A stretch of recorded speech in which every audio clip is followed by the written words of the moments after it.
Hello students, हमारा आज का टॉपिक है silicon resins. Types of silicon में ये लास्ट टाइप ऑफ सिलिकॉन्स है जो हम आज पढ़ रहे हैं। सिलिकॉन रेजिन्स प्रिपरेशन है इसकी। The preparation of silicon resins consist of the following steps.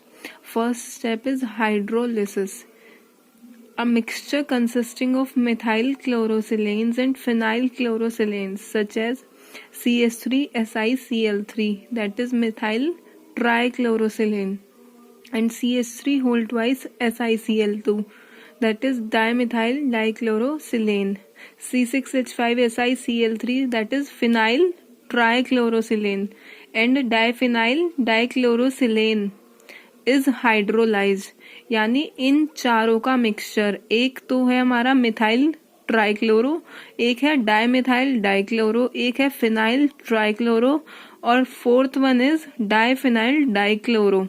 चारों के मिक्सचर को हाइड्रोलाइज किया जाता है, यानी कि वाटर की प्रेजेंस में रिएक्शन कराई जाती है, जहां पर Cl ग्रुप रिप्लेस हो जाएगा OH ग्रुप से।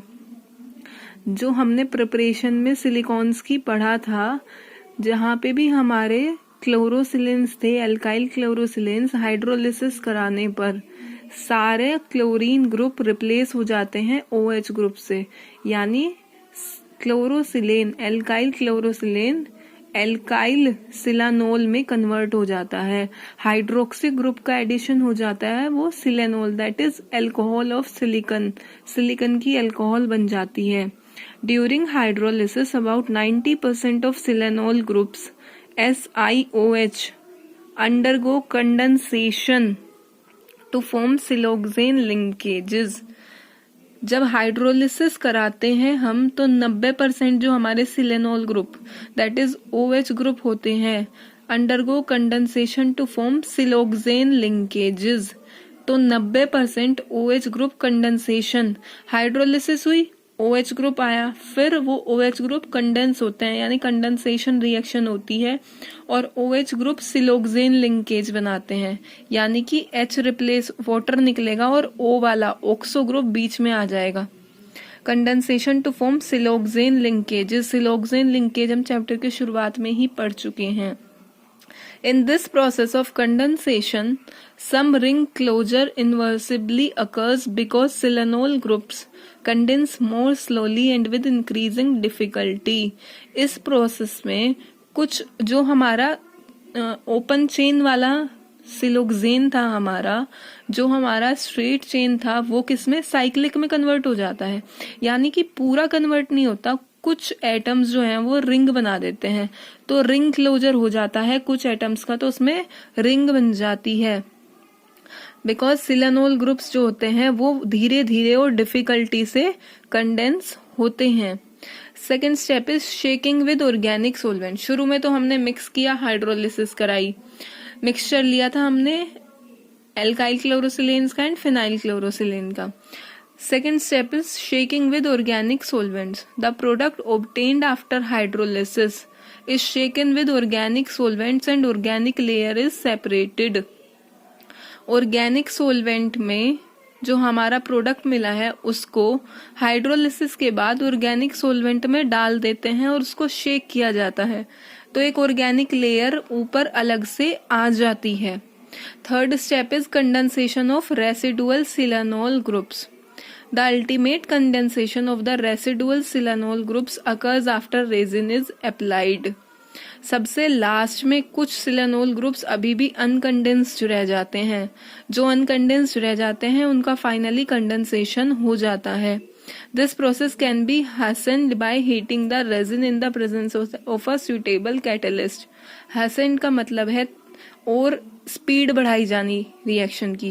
This process can be hastened मतलब तेजी, by heating the resin, resin को हीट करके किसी भी सुटेबल कैटलिस्ट के साथ, तो जो बचे हुए सिलेनोल ग्रुप्स होंगे वो भी कंडेंसेशन हो जाएगा उनका भी, यानी उनके और जो बराबर में प्रेजेंट है उनका वाटर का एलिमिनेशन हो जाएगा। The most commonly use catalyst are metal salts of organic acids. Organic acids के मेटल सोल्ट्स को यहाँ पे एज अ कैटलिस्ट यूज किया जाता है, जैसे naphthalates of cobalt, zinc, lead and SN. CO, ZN, PB and SN के नेफ्थलेट्स को हम यहाँ पे क्या यूज करते हैं एज अ कैटलिस्ट। अब हम पढ़ते हैं effects of silanol and other groups on finished resins. Silanol groups left uncondensed in the finished resin give typical properties to the resin. Silanol groups में जब कुछ ग्रुप्स अनकंडेंस लेफ्ट रह जाते हैं तो वो जो हमें रेजिन मिला है उसको अलग अलग प्रॉपर्टीज प्रोवाइड करते हैं। अलग अलग तरह के ग्रुप्स जो प्रेजेंट रहते हैं हमारे सिलानोल में वो उसको अलग अलग प्रॉपर्टीज प्रोवाइड करते हैं। For example, the presence of silanol groups contribute towards viscosity of the resin. Silanol groups जो प्रेजेंट होते हैं वो विस्कोसिटी प्रोवाइड करते हैं हमारे रेजिन को, हमारे रेजिन की विस्कोसिटी बढ़ाते हैं silanol groups. The presence of silanol groups also determines the shelf life of the resin. जितने ज्यादा सिलानोल ग्रुप या जितने भी प्रेजेंट होते हैं वो उसकी शेल्फ लाइफ भी डिटरमाइन करते हैं, यानी कितने टाइम तक हम उसको स्टोर कर सकते हैं। CH3 groups on silicon atom gives flexibility to the resin। Silicon atom पे अगर CH3 मिथाइल ग्रुप लगा है तो रेजिन कैसा होगा हमारा, फ्लेक्सिबल होगा। और अगर इथाइल और प्रोपाइल ग्रुप लगा है सिलिकॉन एटम पे तो रेजिन हमारा सॉफ्ट होगा। यानी मिथाइल ग्रुप हमारे रेजिन को फ्लेक्सिबिलिटी प्रोवाइड करता है और इथाइल और प्रोपाइल ग्रुप उसको सॉफ्ट बनाते हैं। and increase its solubility in organic solvents and increase its water repellence। और ऑर्गेनिक सोलवेंट में घुलने की उसकी प्रॉपर्टी को बढ़ाते हैं, यानी उसकी सोल्यूबिलिटी, वो कितना सोल्यूबल हो सकता है ऑर्गेनिक सोलवेंट में, उसको भी बढ़ाते हैं इथाइल और प्रोपाइल ग्रुप्स, और उसकी वाटर रिपेलेंट पावर भी इंक्रीज करते हैं। C6H5 that is phenyl group increase the resistance towards heat. Resin की रेजिस्टेंट हीट के टुवर्ड्स, यानी आग का उस पे असर ना हो उसके प्रति रेजिस्टेंस बढ़ाता है phenyl group. Next heading is effect of the storage of the resin. On storage, resins constantly go on condensing and cross linking depends upon temperature। Storage पे यानी कि रखने के बाद जब हम उसको रख लेते हैं कुछ टाइम के लिए तो हमारे रेजिन में कंडेंसेशन होता रहता है और वो कैसा बन जाता है, क्रॉस लिंकिंग हो जाती है, उसमें कंडेंसेशन होगा और क्रॉस लिंकिंग होगी, और वो डिपेंड करती है किस पे, टेम्परेचर पे। The condensation is extremely slow in solid resin. अगर रेजिन सॉलिड है तो कंडेंसेशन बहुत धीमे धीमे होगा। Slow in concentrated solution and fast in dilute solution. और अगर कंसंट्रेटेड सोल्यूशन है रेजिन का तो स्लो होगा, और अगर डाइल्यूट है तो फास्ट होगा। नेक्स्ट हमारा टॉपिक है uses of silicon resins. Silicon resins are used in electrical insulator. Electrical insulator बनाने में यूज होते हैं। They are used for lamination purpose and for coating cooking pans. जो कुकिंग पैन्स होते हैं हमारे, उनमें जैसे कि नॉन स्टिकी वगैरह आते हैं ना, तो उनमें कोटिंग करने के लिए भी यूज होते हैं, और लैमिनेशन पर्पज में भी सिलिकॉन रेजिन्स यूज होते हैं।